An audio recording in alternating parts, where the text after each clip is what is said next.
G'day everyone, welcome back to Dangles Jiu-Jitsu. We're going to stick with a similar theme we've looked at in our last few videos, which is going to be looking at getting behind our opponent and looking specifically at different targets through the different aspects of his body that we can use. So we're going to look at the closed guard today.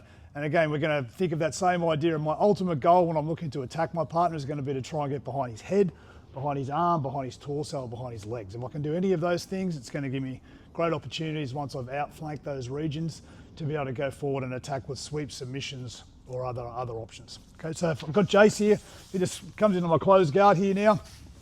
Same again, whenever we're here, we're always, just get back a tiny bit, mate. Yeah, always looking at, again, he's going to put obstacles to me doing all of that. So he's going to have his arms in front of me, he's going to have his back in a nice strong position, his legs in a nice wide position, making it difficult to off balance. So at some point I'm going to have to look to try and break him down and break his posture.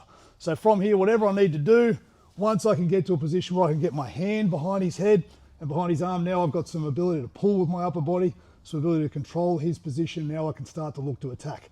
So from here, one of my main goals is going to be to see if I can get not just my hand behind his head, but all the way through to get my elbow behind his head. And the way I'm going to do that is quite simply just taking my head off the center, coming up, and then looking to wrap. As soon as I do that, and my elbow is behind his head here now I've got all of my guillotine, whether they be arm-in guillotines, naked guillotines, everything else that I want to do from here, I can go on and look for some submissions. So that's our first thing we're going to be looking at. Again, often what will happen is he'll start to defend that idea and we're going to have to look at the next thing. So the next thing we're going to attack is going to be getting behind his arms. A classic way to do that will be with a Kimura. So again, if I break him down, get his hands to the mat, I can look to get in behind and do different things, going on the inside, getting my elbow behind. But as soon as I come over the top and start to wrap through here, join my hands, now we're in a position where we can use the Kimura for all sorts of things. Obviously the finish is wonderful, but he's going to try and hide his hand, he's going to try and defend. We can use that to look to sweep, we can use it for all sorts of other options. That's our second target. The third target we're going to look at is trying to get both of his arms to one side of my body. So if I can do that, now I can access his back. So again, lots of good ways to do that. One of the ways I've always enjoyed doing is anytime someone's hands are on your torso, I can get a solid grip, controlling his elbow on the other side here now. Lift your hips up, so you make that, make your body into a straight plane here so I can bring his elbow across. Once I get that elbow pass, I can sit up, look to control his lat, work my way around to come up to take the back. And finally,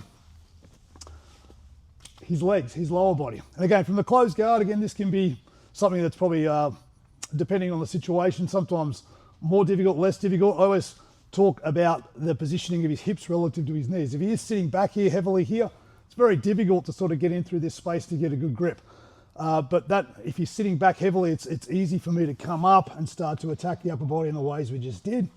So one way that we really get to, or two ways we really get to access into his legs is if he starts to lift his hips up and apply forward pressure on me. Now it's very hard to go up and control his head, but it's very easy to come through and get behind and start to look to attack his leg. If I can get my elbow behind here, it's going to be good. But the other way, which works really, really well with the closed guard, is if he goes and puts this leg up. So a lot of times guys will start to base up this way. As soon as he does that and he presents his ankle rather than his thigh, this is where we're going to be able to break him down, really start to mess with his posture here. I can look to now knock him over, sit up and do a whole bunch of other good options. Thank you. So there you go, that's great. So we've got 4 main targets again. Continuing with this series, we looked at it from the half guard. We're going to look at it from a bunch of other situations as well, both top and bottom. But once you start thinking about getting your arm and your elbow behind your opponent, whether it's the head, the body, the arm, or the leg, you'll find that all of your attacking opportunities are going to open up very quickly. So give it a go.